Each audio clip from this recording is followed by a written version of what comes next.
over there, but Right. so she's in her skates, like on her roller skates, right? Yes. She did the roller skate thing in those nice shorts. Yes. Right. Yeah, blue and white striped Adidas shorts. Like skin tight. Oh, yeah. Right. Yeah. Good. Oh, it was good, yeah. So anyway, I'm walking with her. We're talking and stuff, and Yes. you know, she's going around collecting to all these old people in all these buildings. Yes. And we go through.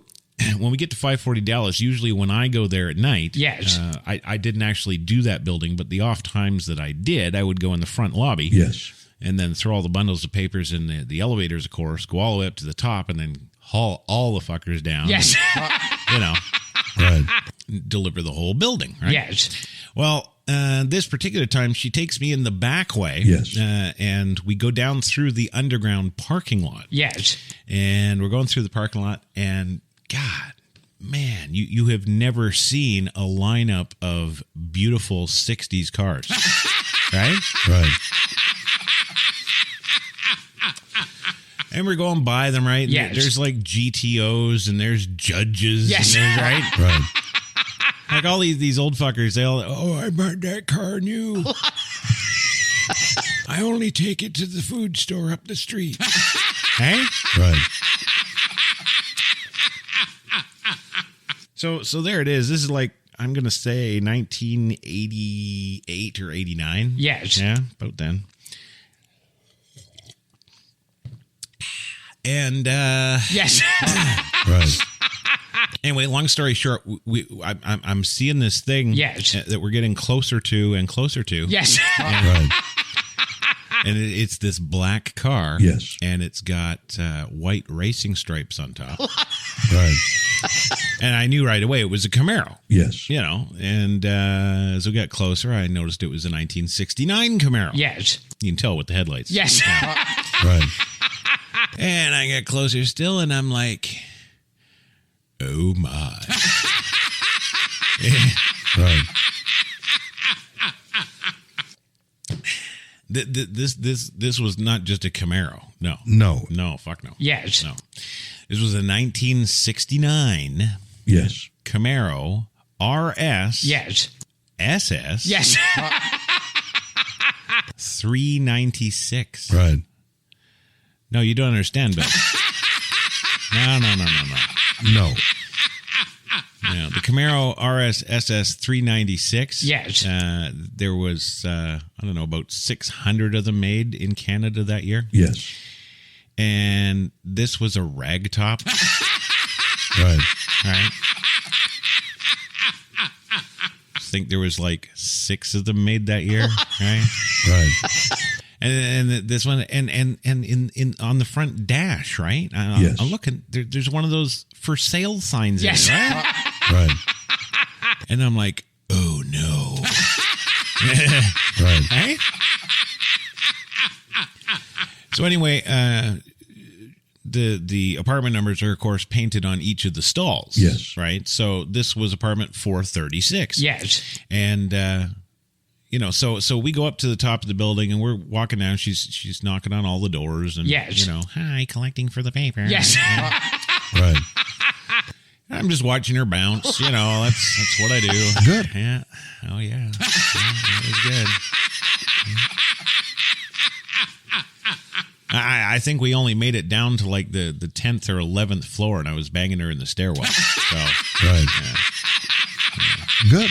Oh yeah. Yeah, it was good. Right. Anyway, we get down to the 4th floor, right? And we're going up, and she's collecting a couple of doors, right? Yes. And then she gets to 436. Right. And I'm like, yes. So this old guy comes to the door, right? And oh, hi, Juanita. Right. Whatever. Long story short, I'm talking to the guy about his car. Yes. And I'm like, can I come back at a time that's convenient for you and take it out for a test drive, right? Yes. And he's like, well, here, take it out now. Yes. Right. Now, this is why I'm very proud of you, Bill. Yes. I'm very proud of you that you don't seem to suffer from anywhere near as much dementia as this guy. Right. Right? Because without a word of a lie, he was like 89. Yes. He's got to be 89, right? Yeah. So I'm like, yeah, okay. So he gives me the keys. Yes. I'm thinking to myself at the time, I'm like 16 or 17, right? Yes. No. Yeah. Yes. Yeah. I was 17, I think I was. Yeah. And this old guy is just handing over the keys to a 1969 Camaro RS SS 396 big block. Right. Right? I wouldn't have done that. No. So anyway, go downstairs. Yes. Right. Fire it up, and I'm sitting there, and I pop the hood, and it's just mint. Yes. Right? Yes. And it's purring, Yes. He's one of those guys that, goes in for every oil change. Yes. I know, because I opened up his owner's manual there. And it was only ever in for one oil change because it only had 3,000 miles on it. Right. Right? So here we are, 20-year-old classic car. Yes. It's all done up. Everything's factory. Everything's mint. Yes. So like, the only thing I had to do was throw traction bars on this bitch and go. So I take it out, and it's awesome. Yes. And I'm cruising around with Juanita. Yes. Right. And so I take the car back, and I asked the guy. Yes. I'm like, it's probably going to be like $6,000 or $7,000. Yes. And I've got $6,000 or $7,000. Yes. But that's it. Yes. Right. Right. And when you get a new car, Yes. Especially something like that thing, you want to take it out and screw a lot of girls, right? I mean, come on. Right. Yeah. Well, all of that takes money, right? Right. You can't just go out and screw them and then freebie them, right? No. No, so whatever. So I go back up to this guy with his keys, right? Yes. And I give them back to him, and he says, "How was it?" And I said, "Oh, pretty good, Right. Yeah, he's like, "Did you like that?" And I'm like, "Oh yeah." And he says, "Yeah, it gets you hard, doesn't it?" Right? Right. And I just smiled and nodded because what the hell do you say, right? Right. Oh yeah, you should see my boner. You want to see my boner? Yeah. Right. Right. So anyway, I said, so I didn't see anywhere that a price on it. I said, how much are you looking to get from? And he says, well, he says, when I bought it new, Yes. it was $3,500. Right. And then all the options that I had put on it was another $800. Right? Right.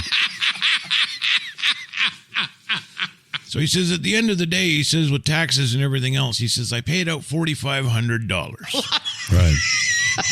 And he said, now I put some miles on it.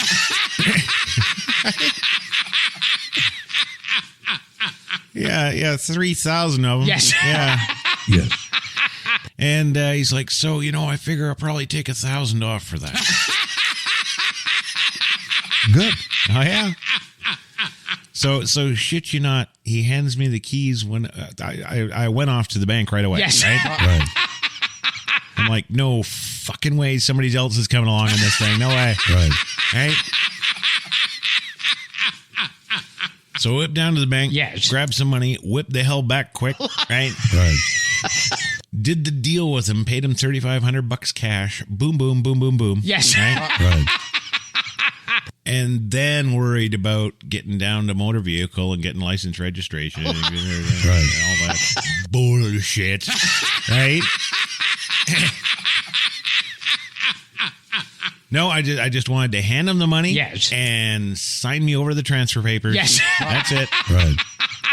Which he did. He was quite quick with that. Yes. I was really kind of surprised. His handwriting was like Joe Biden's, but Right. I guess that's to be expected. But anyway, yeah, did the deal and got that right. And man, that car. Yes. I loved it. I had it for like maybe 2.5 years. Yes. just loved the thing. It was awesome, and oh God, like, was that a word of a lie? I'm just gonna say it. Like in that 2.5 year span that I had the car, Yes. I easily got like 200 girls. Right. Right. You know, I mean, it was worth its weight in gold. Right. So anyway, one day this asshole, Right. asshole comes along and he leaves a note on my windshield. Yes. Now, I'm sitting up with Patrick actually at the scrapyard guy. Yes. We're sitting up at the Evergreen restaurant there. We're having our coffee and stuff. Yes. And hanging out and waiting for the girls to wake up. You know. Right. Yeah. Yeah. Morning till night, I was always on the cruise. Yeah. And so we're just sitting there having lunch or something. Yes. And Clay, the Satan's Choice biker buddy, he showed up. And Yes. Right. And we're sitting there. And Patrick's like, hey, dude, there's a guy by your car. Right? And I turn around and I look down on the street. Yes. And there's this guy, and he's sticking a fucking note under the windshield. Right? Right. He sticks a note in the windshield. Off he goes. And I'm like, what the fuck you want? Right? Right. So I saunter down after he's gone, Yes. and I pick up the note and come back up to the chairs. We were sitting out on the patio at this restaurant. Yes. And I sit down, I read it, and it's like, I really, really, really want to buy your car. Call me, and then a phone number, and then Brian. Right? Right. And I'm sitting there like, what the fuck? Yes. Like, Right. who does this shit? Like, yeah. You know, I don't know. It's always bugged me. Yes. It was like it was fate to happen. Yes. But it wasn't good, you know. Right. Anyway, I call the guy up. I'm like, yeah, Brian, yeah, it's Chris. I own the 69 RSSS, blah, blah, blah. Yes. Right. He's like, oh, dude, I have to have that car. Yes. I'm like, okay, well, it's kind of not for sale. No. No, it's not fucking selling it. It's too much pussy. No, not at all. Yeah. You'd have to pay me like $15,000, you know. Right. Right? It's worth way more than what I paid. Yes. Not that I told him. No. No, fuck, no way. Yes. So anyway, he's like, well, look, I'm going to offer you $16,500. Right. Yeah? Good. Yeah. And I'm like, ah. I said, what? Yes.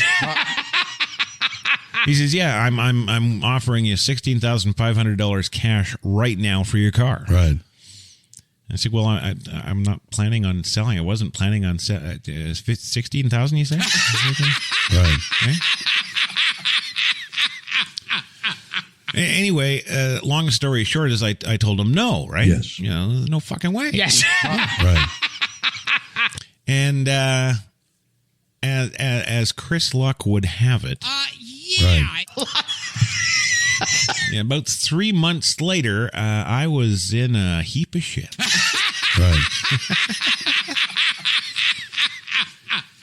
Yeah, some of my investments went sour. Right. Anyway, I was in a bad financial situation. Yes. And sadly, there was only one way out. Yes. Right. I tried everything else I could. Yes. Really. You know. Yeah. Yeah. Yeah, I even tried that, Gilbert. Yeah, tried selling my ass on the street, but yeah, Right. didn't work. So anyway, I called this Brian guy back up, right? Yes. And I'm like, yeah, it's Chris. You talked to me a couple of months ago. Yes. About Right. yeah, bullshit. He knew who it was. Right? He's like, dude, I'll be right over. Right. So the guy comes over. He got this fucking wad of cash in his Yes. hand, right? Right. He comes up, doesn't even shake my hand. He just hands it to me. Right.